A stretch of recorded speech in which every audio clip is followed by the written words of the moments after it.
Γιώργος Σαββίδης, είμαι εμπορικός διευθυντής του ΑΤΣΑ. Αναστασία Παντελή. Είμαι υγειοπόνος του ΑΤΣΑ. Γεια σας, εγώ είμαι η Μαρία Οκαρίδου και είμαι τεχνολόγος τροφίμων του ΑΤΣΑ. Όλα άρχισαν το 2009 όταν δόθηκε άδεια ότι μπορεί να χρησιμοποιηθεί η νεκρή ζώνη σαν καλλιεργήσιμη γη. Ο κύριος Γιώργος Δαβίδ είχε ένα όραμα αυτή την περιοχή εδώ που ήταν νεκρή να την αξιοποιήσει και να δώσει ζωή. Το όραμα του ήταν να βγάλει ένα λάδι, αλλά όχι οποιοδήποτε λάδι, ένα εξαιρετικό λάδι premium με ψηλές φενόλες. Και αυτή τη στιγμή έχουμε το ρεκόρ ως το λάδι με τις πιο ψηλές φενόλες που έχει καταγραφεί στον κόσμο. Βασικά πρακτικά τι σημαίνει για έναν καταναλωτή όταν έναν ελαιόλαδο έχει ψηλές φενόλες? Είναι αυτή η αψάδα που νιώθεις πίσω στο λαιμό όταν το καταναλώνεις σαν επίγευση. Αυτόν υποδεικνύει ότι τα αντιοξυδοτικά του ελαιολάδου είναι σε πολύ ψηλή συγκέντρωση στο συγκεκριμένο ελαιόλαδο. Και είναι το πιο μεγάλο λάθος το φρέσκο ελαιόλαδο που παράγουμε να το φυλάουμε, να το φάμε του χρόνου. Γιατί είναι αψό.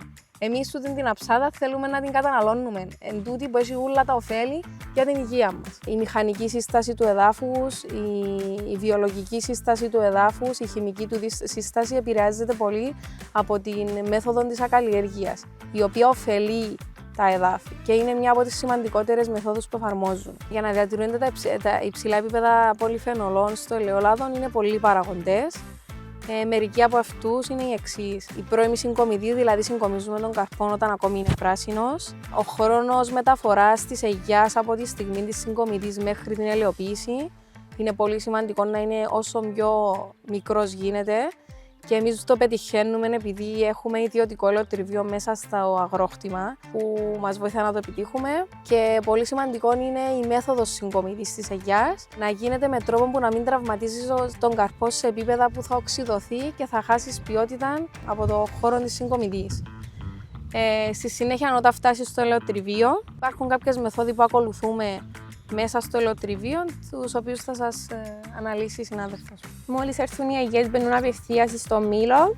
Ο μήλος έχει κάποια τεχνικά χαρακτηριστικά όπως η ψυχρή έκθλιψη και στο τέλος είναι η αποθήκευσή του σε στέλες στυλ δεξαμενές σε θερμοκρασία δωματίου, κάτω των 25 βαθμών.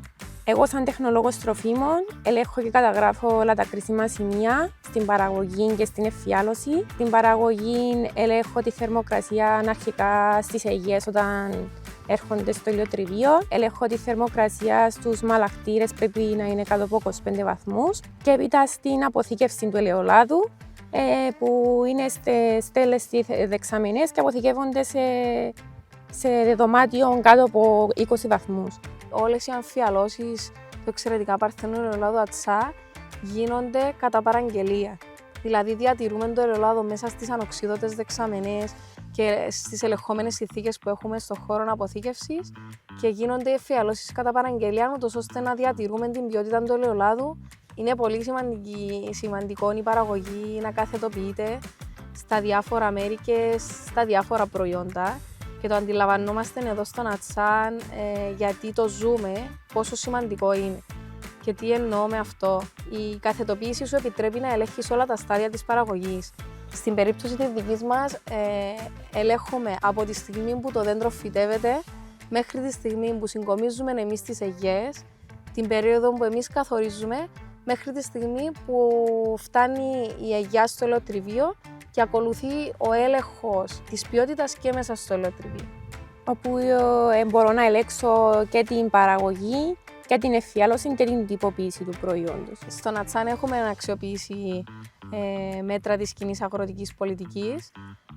Μερικά από αυτά είναι η εκταρική ενίσχυση από τον ΚΟΑΠ, δηλαδή τα μέτρα που μας ενισχύουν μέσω της ενιαίας αίτησης εκταρικών επιδοτήσεων και επίσης τα επενδυτικά μέτρα τα οποία υπάρχουν ευρωπαϊκές επιχορηγήσεις που έρχονται μέσω του τμήματος Γεωργίας και οι οποίες αξιοποιούνται για τη βελτιστοποίηση της ανταγωνιστικότητας των μικρομεσαίων επιχειρήσεων όσον αφορά τον τομέα και της μεταποίησης αλλά και τον πρωτογενή τομέα, εννοώντας τις καλλιεργητικές πρακτικές, τα μηχανήματα, και την βελτιστοποίηση σε τεχνολογίες. Στην περιοχή της Σολέας υπάρχουν αρκετές τοπικές και οικογενειακές επιχειρήσεις που ασχολούνται με τον πρωτογενή τομέα και έτσι δίνεται η ευκαιρία στους νέους της περιοχής να εκπαιδευτούν και να εργαστούν σε εινοποιία, μελισσοκομεία, ελαιοτριβία της περιοχής.